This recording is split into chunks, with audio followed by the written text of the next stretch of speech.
স্বামী স্ত্রী কিংবা স্ত্রী স্বামীর লজ্জাস্থানে উত্তেজনাবশত মুখ লাগাতে পারবে কিনা? নাভির নিচের লোমের সীমানা কতটুকু কাটতে হবে? অজু করতে গিয়ে সর্বনিম্ন কি পরা থাকতে হবে? স্ত্রী মারা গেলে স্বামী গোসল করাতে পারবে কিনা? মহিলাদের বাচ্চা হওয়ার পর বাচ্চা যখন বুকের দুধ খায়, সে দুধ যদি ভুল করে মায়ের মুখে চলে যায় তাহলে নাকি বাচ্চা মারা যায়। এটা কি সঠিক?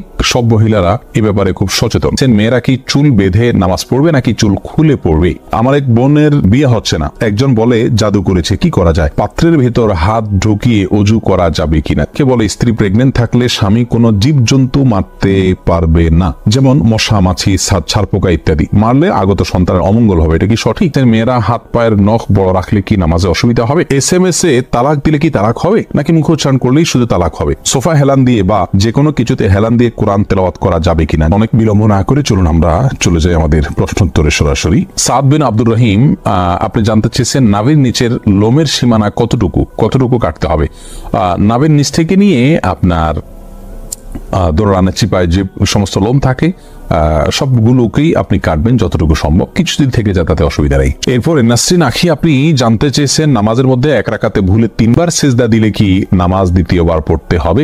নামাজের মধ্যে এক রাকাতে ভুলে 3 বার সিজদা দিলে আপনাকে শেষে সিজদা সহু করলে নামাজ হয়ে যাবে ইনশাআল্লাহ। এমডি রাকিব BCF, আপনি আইডি থেকে জানতে চেয়েছেন ওযু অবস্থায় মুখে ক্রিম লাগালে ওযু ভেঙে যাবে কিনা? না, ভাঙবে না। অথবা সালাত আদায় করলে হবে কিনা? হয়ে যাবে। দাউদুর রহমান মিনহাজ, আপনি জানেন স্ত্রী মারা গেলে স্বামী গোসল করাতে পারবে কি না? এটা নিয়ে মত পার্থক্য করেছি। ইমাম আবু হানিফা রাহমাতুল্লাহ মাযহাব অনুযায়ী করাতে পারবে না, তবে অন্য ওলামায়ে মতে করাতে পারবে। ইসরাত জাহান জানতে চেয়েছেন আমার এক বোনের বিয়ে হচ্ছে না, একজন বলে জাদু করেছে, কি করা যায়? জাদু করা হয়, এটা হতেই পারে। আবার বিয়ে বন্ধ করে রাখা হয় বিভিন্ন রকমের আপনার তাবিজ কবজের মাধ্যমে। তো এগুলো ভালো কোনো ঝাড়ফুঁক করেন কোন দেশের আলোকে, এরকম ব্যক্তির সাহায্য নিয়ে ঝাড়ফুঁকের মাধ্যমে এগুলো কাটানোর চেষ্টা করা উচিত। সোহেল রানা, আপনি প্রশ্ন করেছেন অনেকে বলে স্ত্রী প্রেগনেন্ট থাকলে স্বামী কোনো জীবজন্তু মারতে পারবে না, যেমন মশা, মাছি, ছারপোকা ইত্যাদি। মারলে আগত সন্তানের অমঙ্গল হবে। এটা কি সঠিক?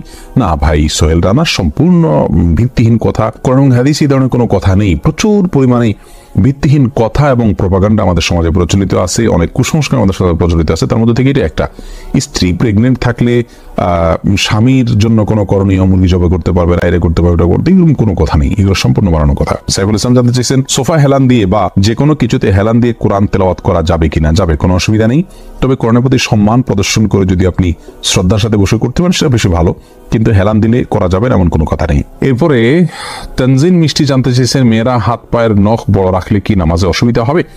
নামাজ হয়ে যাবে যদি আপনি নখের ভেতরে চিপায় পানি পৌঁছাতে পারেন, তাহলে সেক্ষেত্রে নামাজ হয়ে যাবে, নামাজের কোনো সমস্যা নেই।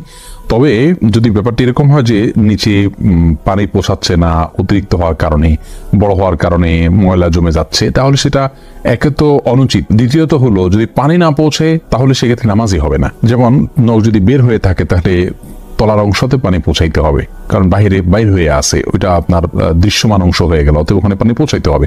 বিধায় সেখানে আপনাকে পানি পৌঁছাটা নিশ্চিত করতে হবে। যদি করে তাহলে সেক্ষেত্রে নামাজ হয়ে যাবে, কিন্তু এরকম করাটা অনুচিত।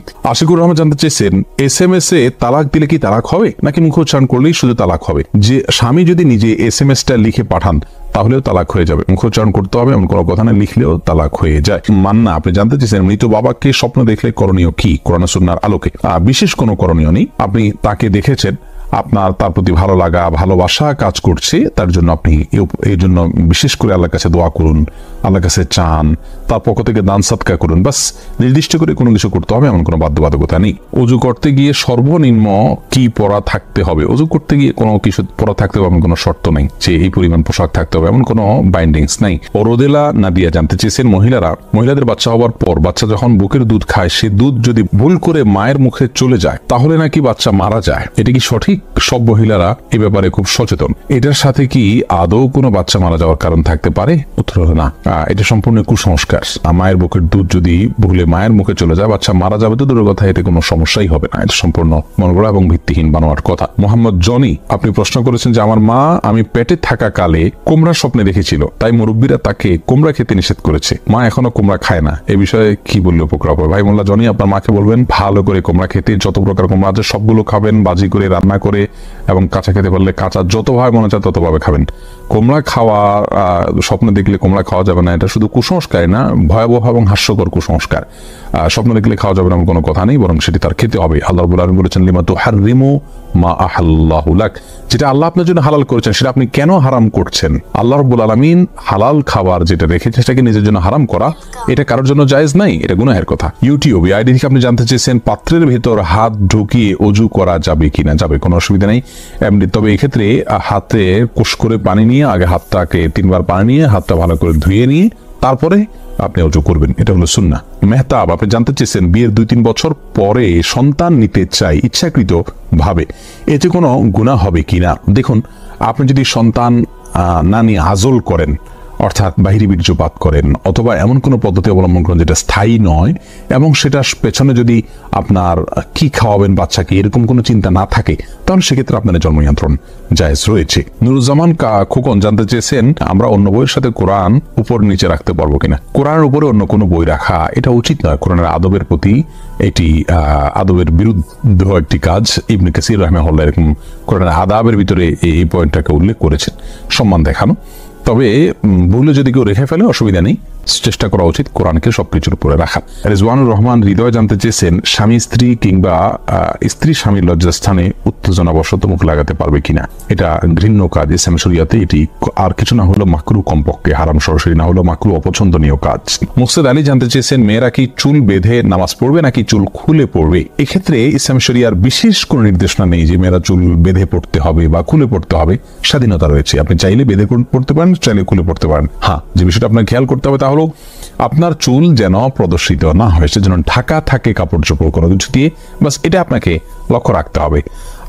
আপনার কাপড়ের ভিতরে চুলটা কি বাঁধা না খোলা, এটাতে কিছু আসে যায় না। হ্যাঁ, খুলে রাখলে যদি আপনার নামাজে ডিস্টার্ব হয়, রুকু সিজদা গেলে সেটা আপনার ঝামেলার কারণ হয়, তাহলে সেক্ষেত্রে অবশ্যই বেঁধে রাখা উত্তম। কিন্তু বাঁধা খোলার জন্য আলাদা কোনো নির্দেশনা ইসলামের নাই, ঢেকে রাখাটা হলো মৌলিক নির্দেশনা। এরপরে আর আসিফ ইব্রাহিম জানতে চেয়েছেন সন্তানকে শাসন করার ক্ষেত্রে কি গালমন্দ করা যাবে না কোনো অবস্থাতেই করা যাবে না। গালমন্দ কাউকে করা যাবে না। রাসূল করিম সাল্লাল্লাহু আলাইহি ওয়াসাল্লাম বলেছেন মুমিন কখনো লাআন তাআন হতে পারে না, ফাহিশ বদলি হতে পারে না। মুমিন অন্যকে অভিশাপ দিবে, অশ্লীল কথা বলবে, নিচু কথা বলবে, এগুলো মুমিন দ্বারা কখনো শোভনীয় নয়। এজন্য ছেলেকে মেয়েকে কখনো গালমন্দ করা যাবে না।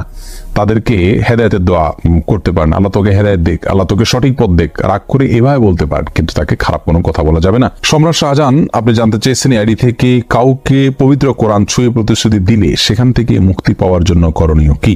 প্রথম কথা হলো পবিত্র কোরআন ছুঁয়ে প্রতিশ্রুতি দেওয়া, এটা প্রতিশ্রুতি দেওয়ার ভুল পদ্ধতি, এটা কোনো শপথ হিসাবে বিবেচিত হবে না। অতএব এটা ভঙ্গ করলে যে গুনাহ হবে তা নয়, তবে আল্লাহর নাম নিয়ে শপথ করলে বা এমনিতে কাউকে প্রতিশ্রুতি দিলে সেই প্রতিশ্রুতি রক্ষা করা উচিত। ওয়াদা খেলাফ করা এটা ইমানদারের জন্য উচিত নয়। যদি তিনি ন্যায়সঙ্গত ওয়াদা করে থাকেন, কোনো অন্যায় কাজের ওয়াদা না করে থাকেন, তাহলে সেক্ষেত্রে সেই ওয়াদা পূরণ করার জন্য তার সচেষ্ট থাকা উচিত। কাজী শরীফউদ্দিন জানতে চেয়েছেন অজু করতে গিয়ে অজু ভঙ্গের কোনো কারণ ঘটলে নতুন করে অজু শুরু করতে হবে কি না।